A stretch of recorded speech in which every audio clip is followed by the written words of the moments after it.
So yan, isang mabilisan na naman na troubleshooting lang sa mga ganitong klase ng electric fan. So ito is pinadala sa atin ng ating mga kasamahan na kailangan daw niyang mapagawa kasi nga sa init ng panahon daw ngayon, bigla daw itong nag-stuck. Hindi na siya umiikot. So tiningnan na nila yung capacitor. So okay naman, wala naman problema dun sa thermal fuse niya. Pero ang nangyayari daw sa kanya, once na pina-plug mo siya, umuugong lang yung motor. So sabi ko ito is sa mga merong mga ganitong klase ng the same na problema. So simpleng-simple lang yung problema nito, napakadali lang nito gawin.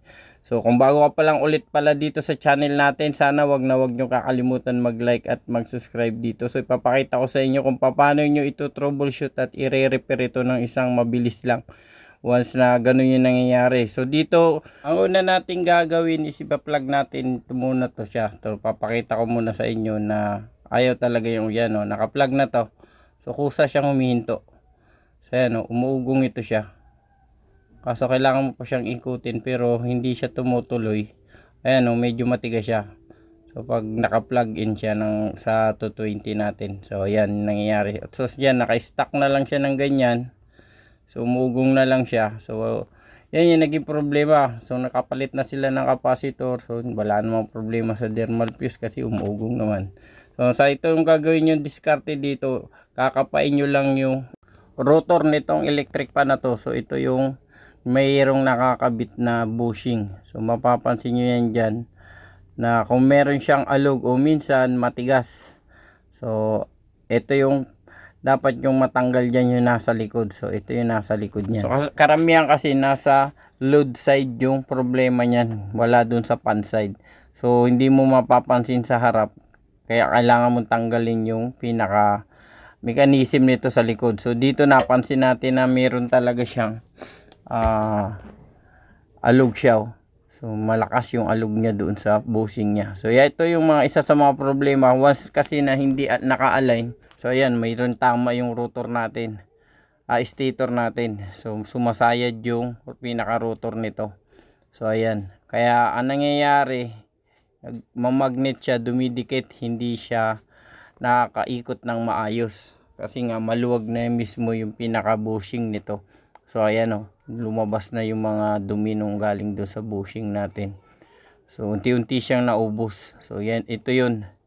So yan yung mga dahilan ng kaya minsan umuugong na lang yung electric pan natin kasi nga dahil sa mga ganyan nangyayari. So pag hindi agad siya mapapansin kasi nasa likod nga siya.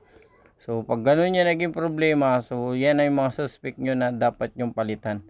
So ito yun siya. Bali sa mga ganito, napakadali naman itong palitan. So mabilis ka naman makabili ng mga ganyang klase. So napaka-easy lang nito siya. So kasi ito is may lock. So tanggalin lang natin itong apat na screw natin na to. So tabi natin yan. So dito, ang unang-unahin yung ilalagay dyan. So ganito yan. Kasi kung ano yung unang pagkatanggal nyo kanina. So una muna yung bushing muna. So yan. Isusunod natin yung pinaka parang foam na bilog na to. Yan. So yan, pwede ninyong lagyan ng langis yan. Susunod natin, may spring pa yan na humahawak dyan. So ito yung spring. And then ito na yung lock. Yung housing niya mismo para hindi bumitaw. So yung tatlo na yan, ikakabit lang ulit natin. So ayan na siya, napakadali niya ikabit. So kiniklip lang siya. So hindi ka mahihirapan talaga sa pagkabit nito. So ngayon, pwede na natin ulit na ibalik at matestingan natin to kung okay na yung ginawa natin. So yun lang yung ginalitan natin sa pinakasimple. So pag may mga ganyan kayong klase ng electric pa na naging problema sa inyo na hindi nyo napansin nyo na hindi na siya umikot. So pwede nyo i-trouble na ganun yung pagkagawa nyo. So sundan nyo lang yung mga ganitong video. So mga ideas lang naman ito para dun sa mga in case na mangyayari. So titesting natin siya. So panoorin nyo lang dito para hindi na natin kayang pulley yan na nakaikot na siya. So ayan, okay na yung ating ginawa. So napakasimple lang yung trouble niya. Hindi na tayo gumastos pa dyan. Kung sa may mga gusto nyo mag DIY dyan, kaya nyo itong gawin. So okay na okay. Yan, umiikot na ulit siya. So ganun lang kasimple yan siya gawin. Pag hindi gumagana sa pinalitan nyo na yun ng thermal fuse o nagpalit na kayo ng capacitor tas hindi gumana, so i-try nyo to. So ito na, assemble ka na ulit siya. So ayan, magagamit na naman ulit siya.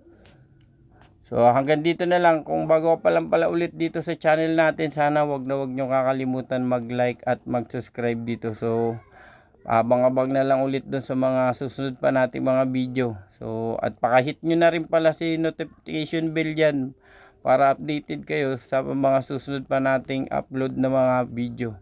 So hanggang dito na lang. Stay safe and goodbye.